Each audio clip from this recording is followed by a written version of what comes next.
நீங்கள் கடவுளுடைய கோவில் என்றும் கடவுளுடைய ஆவியார் உங்களில் குடிகொண்டிருக்கின்றார் என்றும் உங்களுக்கு தெரியாதா? எவராவது கடவுளுடைய கோவிலை அழித்தால் கடவுள் அவரை அழித்து விடுவார். ஏனெனில் கடவுளுடைய கோவில் தூயது, நீங்களே அக்கோவில். இயேசுவில் பிரியமான சகோதர சகோதரிகளை, புனித பவுலடியார் கொரிந்தியருக்கு எழுதிய திருமுகம் 3வது அதிகாரம் 16வது 17வது வசனத்திலே சொல்லுகின்றார், நீங்களே அக்கோவில், நீங்களே கடவுளுடைய கோவிலாக இருக்கின்றீர்கள் என்று சொல்லுகின்றார். இன்றைய முதல் வாசகம் கடவுள் எங்கு வாழ ஆசைப்படுகிறார் என்பதை எடுத்து காட்டுகின்றது. கடவுள் நாத்தான் வழியாக தாவீது அரசருக்கு தான் என்ன நினைக்கின்றார் என்பதை எடுத்து கூறுகின்றார். தாவீது அரசர் தன்னுடைய மாட மாளிகையில் இருந்து பார்க்கின்றார். இவர் மாட மாளிகையில் வாழ்ந்து கொண்டிருக்கிறார். கடவுளுடைய அந்த பேழையானது, உடன்படிக்கை பேழையானது கூடாரத்திலே வைக்கப்பட்டிருக்கின்றது. நான் மட்டும் மாட மாளிகையில் வாழ்கின்றேன், கடவுள் கூடாரத்திலே வாழ்கின்றாரே, அவருக்காக என்று ஒரு கோவில் கட்டுவேன் என்று முடிவெடுக்கின்றார். ஆனால் கடவுளுடைய திட்டம் வேறானதாக இருக்கின்றது. நத்தேனல் வழியாக தாவீது அரசிடத்திலே சொல்லுகின்றார், இதோ என் ஊழியன் தாவீதிடத்திலே சென்று சொல், நான் இந்த இஸ்ராயேல் மக்களை எகிப்து நாட்டிலிருந்து வழிநடத்தி கொண்டு வந்து கொண்டிருக்கின்றேன். அவர்கள் சென்ற இடமெல்லாம் நான் அவர்களோடு சென்றேன். பாருங்க, இவர் போற இடத்துல கூட்டு போகல. எங்கேயெல்லாம் இந்த மக்கள் சென்றார்களோ அவர்கள் சென்ற இடங்களில் எல்லாம் நானும் சென்றேன். எனக்கென்று தங்குவதற்கு எந்த ஒரு இடமும் கிடையாது. நான் ஒரு நடமாடுகின்ற இடத்திலே இருந்து கொண்டிருந்தேன். ஆனால் என்றாவது ஒரு நாளாவது நான் சொல்லி இருப்பேனா, எனக்காக என்று கேதுரு மரத்தால் ஒரு ஆலயத்தை கட்டி எழுப்புங்கள், ஒரு இடத்தை கட்டி எழுப்புங்கள் என்று நான் என்றாவது ஒரு வார்த்தையை சொல்லி இருப்பேனா என்று கடவுள் கேட்கின்றார்.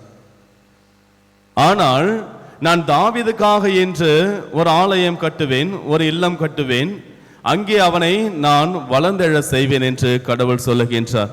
இயேசுவில் பிரியமான சகோதர சகோதரிகளை, கடவுளுக்கு இடங்களில் வாழ்வதற்கெல்லாம் ஆசை கிடையவே கிடையாது. மாட மாளிகைகளில் வாழ்வதற்கு கடவுள் விருப்பப்படுவதே கிடையாது. கடவுள் வாழ ஆசைப்படுவதெல்லாம் மனிதர்களுடைய மனங்களில் தான் வாழ ஆசைப்படுகின்றார். கடவுளுக்கு தேவை ஆலயம் அல்ல, அழியாத ஆன்மா. இந்த அழியாத ஆன்மாவில் தான் கடவுள் வாழ ஆசைப்படுகின்றார். தாவீது அரசர் கடவுளுக்கு என்று ஒரு ஆலயத்தை கட்டி அதற்குள் கடவுளை வைத்து அழகு பார்க்க ஆசைப்படுகின்றார். ஆனால் கடவுள் தாவீதுடைய உள்ளத்திற்குள் வந்து தாவீதுடைய உள்ளத்தில் வாழ்ந்து அங்கே தாவீதோடு வாழ ஆசைப்படுகின்றார். மிகப்பெரிய வித்தியாசம்.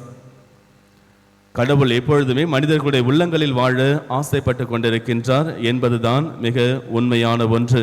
அதைத்தான் புனித பவுலடியார் மிக அழகாக சொல்லுகின்றார், உங்களுடைய உடல் கடவுளுடைய ஆவியார் தங்கும் கோவில் என்று உங்களுக்கு தெரியாதா?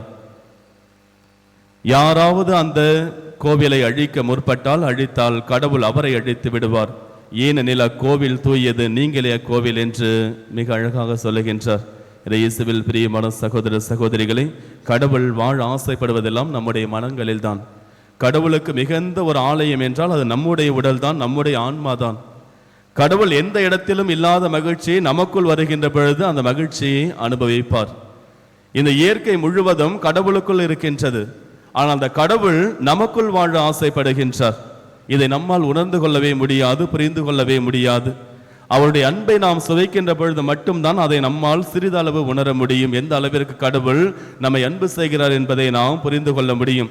இந்த உலகமே அவருக்குள் வாழ்ந்து கொண்டிருக்கின்றது, ஆனால் கடவுள் நமக்குள் வாழ ஆசைப்படுகின்றார்.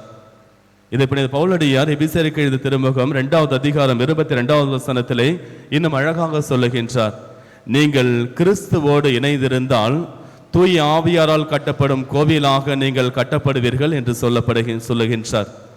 நாம் கிறிஸ்துவோடு இணைந்திருக்கின்ற பொழுது, அவருடைய அன்பில் இணைந்திருக்கின்ற பொழுது, தூய ஆவியார் நம் ஒவ்வொருவரையும் கடவுளுடைய கோவிலாக கட்டி எழுப்புவார். கடவுள் இந்த கோவிலில் தான் வாழ ஆசைப்படுகின்றார். நம்முடைய உள்ளம் என்கின்ற இந்த கோவிலில் கடவுள் வாழ ஆசைப்படுகின்றார். எனவே நாம் நம்மையே தயார் செய்வோம். கடவுள் நம்முடைய மனங்களில் வாழ்ந்து நம் ஒவ்வொருவரையும் வழிநடத்த தயாராக இருக்கின்றார். அந்த கடவுளை நமது உள்ளத்தில் ஏற்று நமது உடலை, நமது மனதை, நமது ஆன்மாவை ஆலயமாக மாற்ற நாம் தயாராக இருக்கின்றோமா என்று சிந்தித்து பார்ப்போம். ஆமேன்.